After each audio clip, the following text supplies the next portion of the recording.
3 बच्चे पैदा करने चाहिए, ये देश के लिहाज से ठीक, बोले मोहन भागवत। राष्ट्रीय स्वयंसेवक संघ (आरएसएस) के प्रमुख मोहन भागवत ने कहा कि देश की जनसंख्या संतुलन और पर्याप्तता के लिए परिवार में कम से कम 3 बच्चे होने चाहिए।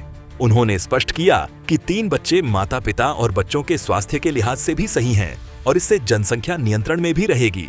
आरएसएस के 100 साल पूरे होने पर आयोजित प्रेस कॉन्फ्रेंस में भागवत ने कहा कि भारत की जनसंख्या नीति 2.1 बच्चों की बात करती है, जिसका व्यावहारिक अर्थ है कि हर परिवार में 3 बच्चे हों। उन्होंने कहा, किसी भी समुदाय की जनसंख्या 2.1 से कम नहीं होनी चाहिए, इसलिए प्रति परिवार कम से कम 3 बच्चों पर विचार होना चाहिए। संस्कृत और परंपरा पर जोर देते हुए भागवत ने कहा कि भारत की वास्तविक पहचान समझने के लिए संस्कृत का ज्ञान आवश्यक है। हालांकि इसे अनिवार्य नहीं बल्कि आकर्षक बनाया जाना चाहिए।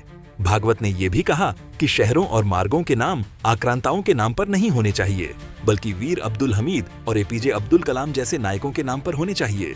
उन्होंने आरक्षण को संवैधानिक समर्थन देने की बात दोहराई और नई शिक्षा नीति में कला, योग और खेल के समावेश का स्वागत किया।